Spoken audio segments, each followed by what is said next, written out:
Soyez les bienvenus sur Africa 24 dans ce nouveau numéro de décryptage.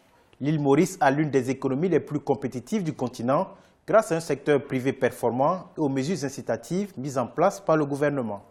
Pour en parler, Décryptage reçoit Mme Faiza Ibrahimsa. Elle est la directrice de la communication de la Chambre de commerce de l'île Maurice. Présentez-nous la Chambre de commerce de l'île Maurice. La Chambre de commerce de Maurice, qui existe d'ailleurs depuis 1850. Là, je vois que nous sommes en train de fêter les 110 ans de la Chambre de commerce de Djibouti. Notre chambre à nous existe depuis 1850.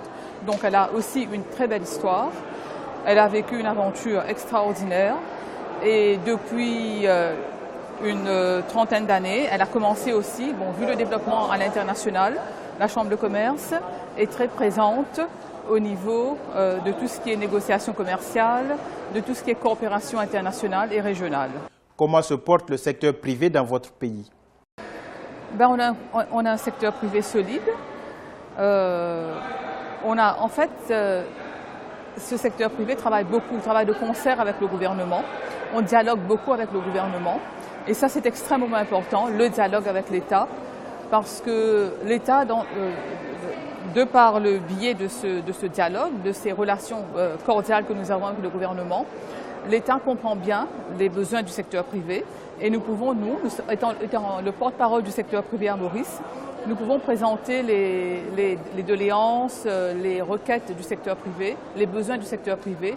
On essaye de trouver des dialogues comme ça, un compromis pour qu'on soit dans ce qu'on appelle un win-win situation, c'est-à-dire les deux parties sont gagnantes.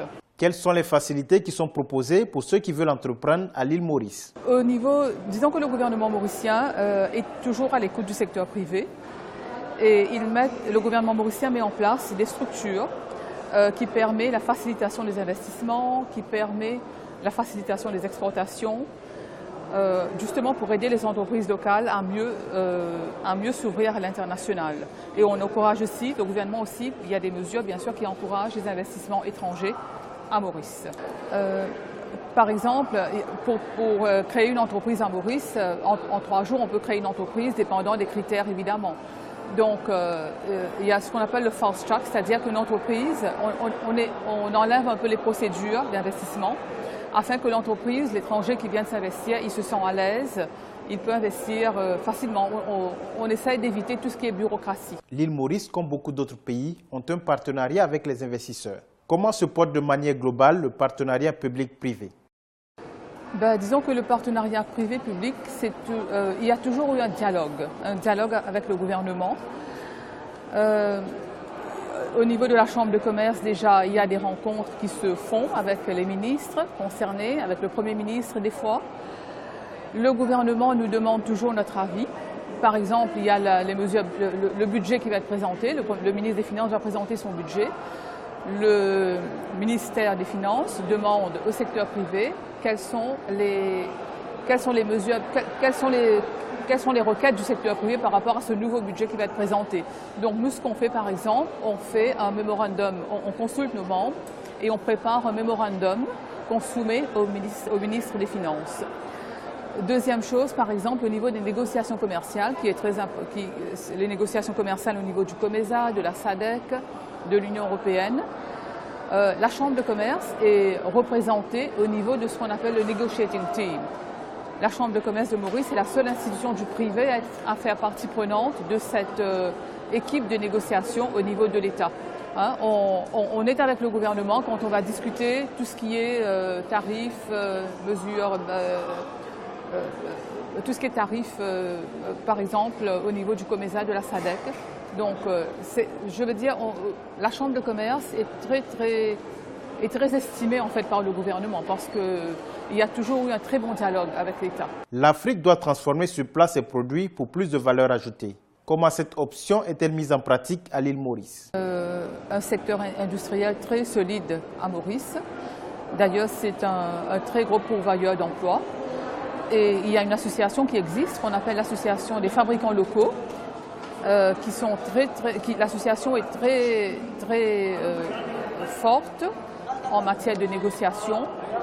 D'ailleurs, l'association a développé la marque Made in Maurice, justement pour promouvoir le produit local, le secteur manufacturier local.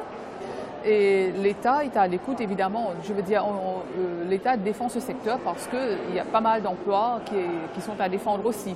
Donc on est en train de promouvoir, d'ailleurs l'association est membre de la Chambre de commerce de Maurice, l'association est en train de promouvoir tout ce qui est produits locaux, d'encourager les Mauriciens à consommer local. Et il y a bien sûr un marketing qui est fait, un exercice de marketing, de promotion qui est fait. Et on voit effectivement que finalement les produits locaux sont aussi bons que les produits étrangers. Quels sont les facteurs d'attractivité des investisseurs que présente l'île Maurice? Alors, un investisseur vient à Maurice, déjà il y a le cadre du travail, je dirais. Ensuite, il y a le marché. Bon, le marché est très petit, mais en même temps, venir à Maurice, Maurice est un hub, peut-être utilisé comme un hub pour l'Afrique, notamment pour le COMESA, pour la SADC. Maurice est membre de l'Indian Ocean Dream Association, c'est-à-dire tous les pays qui sont regroupés au sein du bassin de l'océan Indien. Nous avons des accords préférentiels avec la SADC, le COMESA, nous avons des accords bilatéraux préférentiels avec des pays comme le Pakistan, la Turquie. Donc venir investir à Maurice, je veux dire, et puis le cadre fiscal est bien.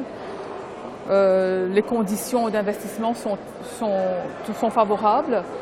Pour nous, il y a pas mal d'investisseurs qui sont déjà à Maurice, d'investisseurs étrangers. Par exemple, ceux qui fabriquent des prothèses médicales, qui exportent sur l'Europe. Donc il y a pas mal d'investisseurs étrangers déjà installés à Maurice.